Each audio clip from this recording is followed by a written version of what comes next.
Quien haya visto la película de Soderbergh sobre el Che Guevara habrá visto que el Che podía estar en la ONU o podía estar de soldado. Hoy tenemos a un periodista de los de antes, que podían estar perfectamente cubriendo un país o que pueden estar cubriendo los rincones más emblemáticos de la capital de España. Un periodista que sobre todo tiene un gesto esencial, que es el de la honradez. Rafael Fraguas, muchísimas gracias por estar aquí esta noche con nosotros. Acabas de presentar el manual de geopolítica crítica. Geopolítica y crítica no es un oxímoron. Si es geopolítica no tiene que ver con el poder y si es crítico no es que niega el poder. Esa es una gran pregunta.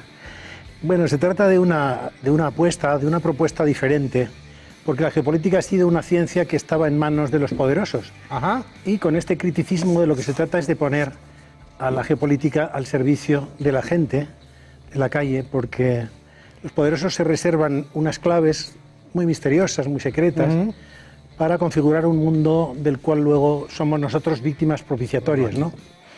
Entonces, por ejemplo, acaban de nombrar a De Guindos en el Banco Central Europeo, que seguramente es la instancia de mayor poder de la Unión Europea. ¿Y quién la ha elegido? ¿Quién sabe qué ha pasado? ¿Por qué él y no otro? ¿Qué decisión hemos tomado tú y yo al respecto?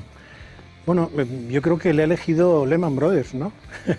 Que es la empresa donde él hizo es una de las empresas cocausantes de la crisis de 2008, y resulta que los causantes, los zorros, se ponen a cuidar las gallinas, ¿no?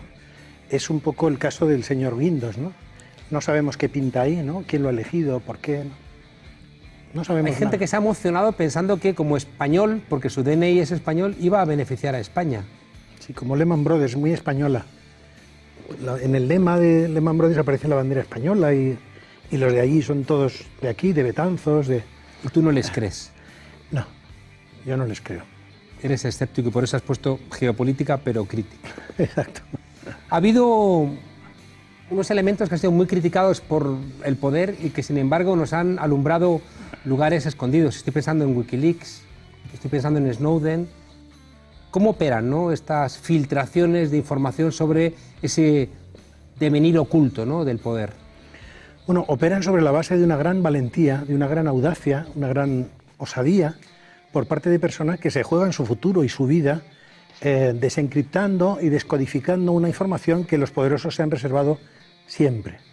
Entonces estos señores que sufren luego sus consecuencias, pero han puesto al servicio de mucha gente muchos secretos que afectan a la vida cotidiana, porque son las claves que urden las guerras, por ejemplo, y que han llenado nuestro mundo de sangre y de humillación, de desigualdad, ¿no?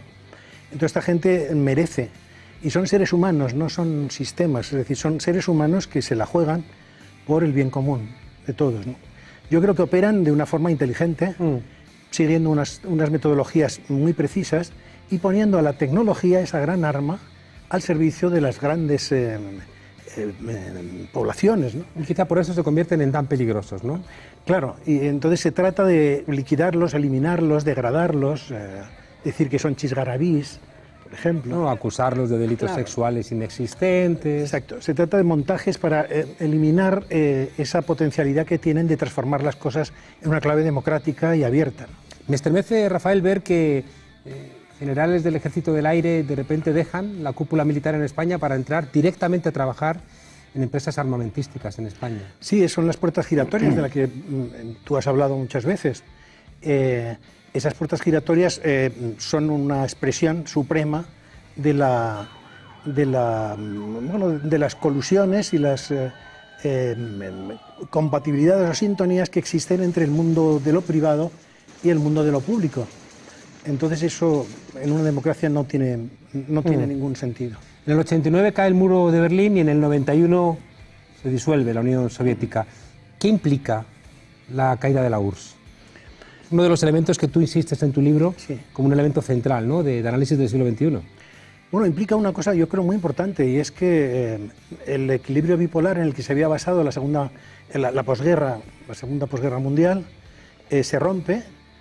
La Unión Soviética implota, pasa de ser una superpotencia a ser una gran potencia, pierde 15 repúblicas y solo mantiene un arsenal nuclear que permite, en cierto modo, un aire de cierta paridad en ese terreno, pero el mundo se monopoliza en manos de los Estados Unidos de América.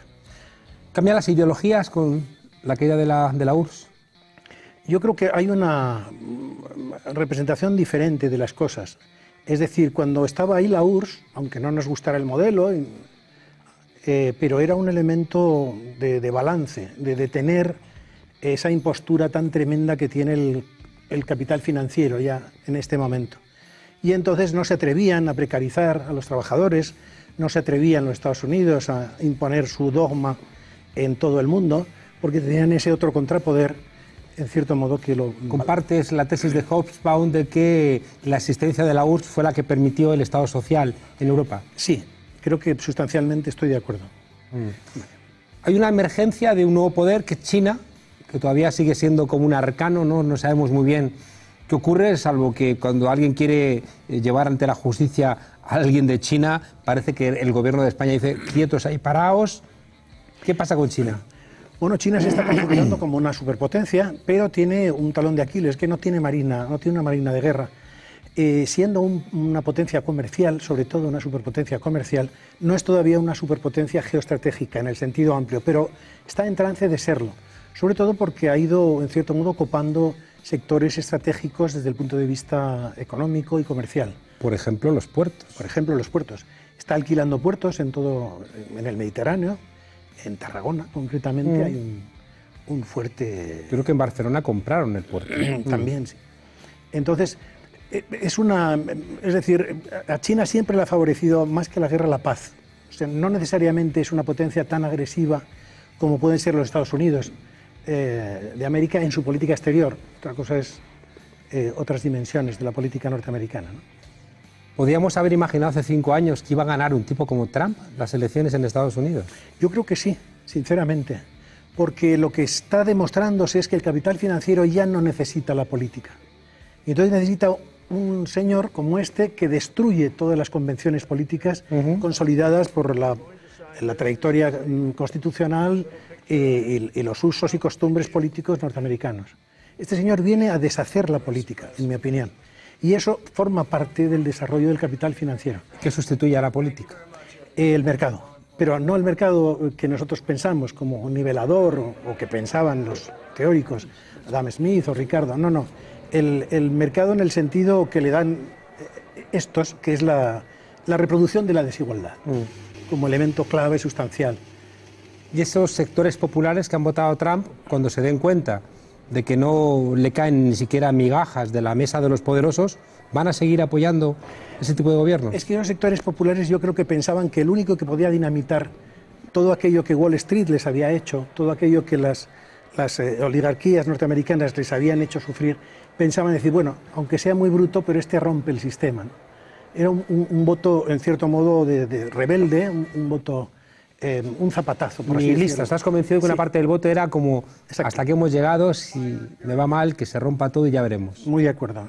Sí, ¿eh? Es así, sí, es como yo lo pienso. El escenario es terrible, ¿no? Porque Trump demuestra bastante inconsistencia. Hay una pregunta, también como muy teórica, y es, ¿y los poderes que sostienen el capitalismo en Estados Unidos van a dejar que este loco rompa todo o tomarán medidas antes? Es decir, es que siempre cuando teorizamos sobre el capital pensamos que es una unidad. Hay muchas fracciones dentro del mundo del capital financiero ahora. Hay alguna fracción, en cierto modo, menos insensata que la que está apoyando a tope a Donald Trump, que se ata a los machos y dice, bueno, a ver por dónde va este. Pero no es la fracción en este momento hegemónica. La hegemonía la tiene aquellos que quieren acabar con la política, también como lenguaje de relación interestatal a escala mundial, ¿no? Claro, pero el 50% de las empresas chinas son de capital norteamericano, por ejemplo. Y es complicado que eso se rompa, ¿no? Es complicado que se frene la globalización, es complicado que esa lógica, ¿no?, que se ha generalizado, de repente desemboque en una suerte de autarquía. No, es que de hecho ya hay chispazos muy fuertes de esa autarquía en otros escenarios, ¿no? Lo que pasa es que ahora ya es la consolidación.